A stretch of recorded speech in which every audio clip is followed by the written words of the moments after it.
बिस्मिल्लाहिर्रहमानिर्रहीम इय्याका नअब्दु व इय्याका नस्तईन। अस्सलाम वालेकुम टू ऑल। हम अपनी आज की क्लास के अंदर विरोइड्स और पिरियंस के ऊपर डिस्कस करने लगे हैं। अच्छा देखें, जिस तरह से हमने वायरस के बारे में पढ़ा था कि वो उसकी जो कंपोजिशन है वो एक सिंपल सी कंपोजिशन है। जस्ट उसका वायरल जीनोम होता है, यानी उसका जेनेटिक मटेरियल या तो डीएनए या तो आरएनए, और जस्ट उसके ऊपर एक बाहर प्रोटीन की कवरिंग होती है जिसे हम कैप्सिड कहते हैं। बस इतना सिंपल सा जो है वो वायरस का स्ट्रक्चर था। और हमने कहा था कि वायरस कोई लिविंग ऑर्गेनिज्म भी नहीं है, वो जस्ट एक किस्म का पार्टिकल है, एक किस्म की एंटिटी है। अच्छा, सेम इसी तरीके से वायरस के अलावा भी कुछ इससे भी सिंपल और वायरस से भी छोटे और वायरस से भी सिंपल कुछ पार्टिकल्स जो हैं इस दुनिया के अंदर मौजूद हैं, उन्हें कहा जाता है सब वायरल पार्टिकल्स। ये कहता है सम एंटिटीज या some particles are more simplified and smaller than virus. These type of entities या particles are said to be sub viral particles. ये कहता है कि इस दुनिया के अंदर वायरस से भी छोटे और वायरस से भी सिंपल जो है हमारे पास पार्टिकल्स या एंटिटीज जो हैं वो मौजूद हैं। इन एंटिटीज को क्या कहा जाता है? सब वायरल पार्टिकल्स कहा जाता है। अच्छा, अगर आपसे कोई पूछे कि ये सब वायरल पार्टिकल्स कौन कौन से होते हैं, तो हमारे पास जो वेल नोन सब वायरल पार्टिकल्स हैं उनमें एक विरोइड्स है और दूसरा हमारे पास पिरियंस है। तो मुझे उम्मीद है कि आपको सब वायरल पार्टिकल्स का कॉन्सेप्ट समझ आ गया होगा। और विरोइड्स और पिरियंस जो हैं ये दोनों हमारे क्या हैं? सब वायरल पार्टिकल्स हैं। पहले हम थोड़ी सी डिस्कस कर लेते हैं पिरियंस के ऊपर, देन हम मूव करेंगे विरोइड्स के ऊपर। अच्छा, पिरियंस के बारे में आपने याद रखना है कि ये पिरियंस क्या है? ये एक किस्म की इन्फेक्शियस प्रोटीन है जो 8 लीस्ट 29 अमीनो एसिड की बनी हुई है।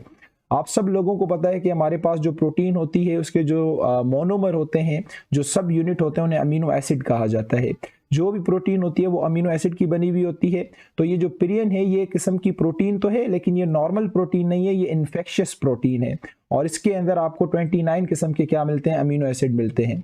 अच्छा, पिरियंस जो है ये बॉडी के मुख्तलिफ टिश्यूज के अंदर पाई जाती हैं, लेकिन ये स्पेशली देखा गया है कहाँ पाई जाती है? ब्रेन के अंदर पाई जाती है। अब आप खुद अंदाजा लगा सकते हैं कि अगर ये ब्रेन के अंदर पाई जा रही है तो ब्रेन के अंदर ये ट्रबल जरूर क्रिएट करेगी। क्यों? क्योंकि ये नॉर्मल प्रोटीन नहीं है, ये इन्फेक्शियस प्रोटीन है। तो क्या लिखा हुआ है? Prions are found in many body tissues, बहुत सारे बॉडी के टिश्यूज में पाई जाती है, लेकिन स्पेशली इसकी जो ज्यादा कंसेंट्रेशन पाई जाती है वो कहाँ पाई जाती है? ब्रेन के अंदर पाई जाती है। अच्छा, ये क्या क्या बीमारियां काज कर सकती है? ये ट्रायसोमी बीमारी काज कर सकती है। अच्छा, ये जो ट्रायसोमी है ये क्रोमोसोम्स का एक डिसऑर्डर है जिसमें क्रोमोसोम्स की अमाउंट जो है वो बढ़ जाती है। सही है। अल्जाइमर्स डिजीज ये ब्रेन का एक डिसऑर्डर है। और इसी तरह से स्लीपीनेस, जिसे हम इंसोम्निया कहते हैं, यानी नींद वगैरह नहीं आती, तो इंसान के अंदर, ह्यूमन बीइंग के अंदर ये ट्रायसोमी क्रिएट करती है, यानी ये क्रोमोसोम का डिसऑर्डर है। अल्जाइमर्स डिजीज ये एक ब्रेन का डिसऑर्डर है। और स्लीपनेस जो है वो स्लीपलेसनेस काज करवाती है, जिसे हम साइंटिफिकली क्या कहते हैं? इंसोम्निया कहते हैं। और कैटल के अंदर ये एक बीमारी काज करवाती है जिसे हम मैड काउ डिजीज कहते हैं। तो आप देख सकते हैं ये जो पिरियंस है इसकी वजह से कितनी ट्रबल हो रही है ह्यूमन बीइंग के अंदर भी और एनिमल के अंदर भी। अच्छा, ये अपना नंबर कैसे बढ़ाती है? बहुत आसान सा इसका नंबर बढ़ाने का तरीका है। जब ये हमारे पास एक नॉर्मल सेल है और इसके अंदर ये क्या पड़ी हुई है? नॉर्मल प्रोटीन पड़ी हुई है। और ये हमारे पास क्या है? एक इन्फेक्शियस मिसफोल्डेड प्रोटीन है। जब ये मिसफोल्डेड इन्फेक्शियस प्रोटीन इस सेल के अंदर आती है तो ये जो नॉर्मल प्रोटीन है इसको क्या करती है? अपने जैसा बना देती है। और इस तरह से पहले एक थी, अब कितनी हो गई? 2 हो गई। फिर इस तरह से कोई और नॉर्मल प्रोटीन होगी, उसको भी क्या कर देगी? इन्फेक्शियस प्रोटीन बना देगी। अच्छा, इन्फेक्शियस प्रोटीन ये कैसे बन जाती है? इसका स्ट्रक्चर जो है ना वो मॉडिफाई हो जाता है। ठीक है, इसकी कंपोजिशन जो है वो मॉडिफाई हो जाती है। तो ये कहता है when prions enter into a cell which contain normal protein, जिसके अंदर नॉर्मल प्रोटीन होती है, तो पिरियन क्या करती है? उस नॉर्मल प्रोटीन को कन्वर्ट कर देती है किसके अंदर? अपने अंदर, यानी कि मिसफोल्ड कर देती है। अच्छा, यहाँ पे आप देखें इमेज के अंदर, ये हमारे पास एक बिल्कुल नॉर्मल प्रोटीन है। ठीक है, जो नॉर्मल प्रोटीन आपके मेरे सेल के अंदर मौजूद है। अब ये हमारे पास क्या है? एक किस्म की मिसफोल्डेड प्रोटीन है जिसे हम इन्फेक्शियस प्रोटीन भी कहते हैं।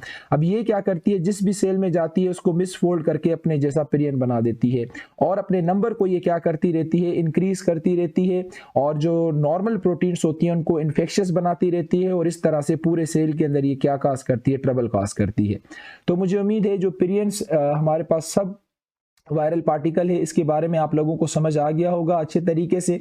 बाकी ये जो डिसऑर्डर्स हैं ये चैप्टर नंबर 3 इंटर के अंदर मैंने बताया हुए हैं। चैप्टर नंबर 3 है इंटर का, तो अगर आप इससे कोई इंटरेस्टेड है तो वहां से इनको जाके पढ़ सकता है। ट्रायसोमी जो चैप्टर नंबर 7 के अंदर पढ़वाया है मैंने, और जो अल्जाइमर से ये इंटर के चैप्टर नंबर 3 के अंदर मैंने बच्चों को समझाया है।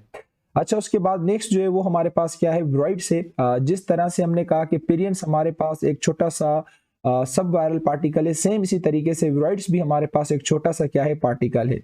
अच्छा, ये जो पार्टिकल है ये किसका बना हुआ है, ये आरएनए का बना हुआ है। अब ये इतना सिंपल है कि इसके ऊपर प्रोटीन की कोई कोट भी नहीं है, जस्ट आरएनए का इस तरह से, ये आपको नजर आ रहा है, ये पूरा का पूरा क्या है, आरएनए का एक मॉलिक्यूल है, बस दैट्स ऑल। इसके ऊपर ना तो कोई प्रोटीन की कोट है, कुछ भी नहीं है।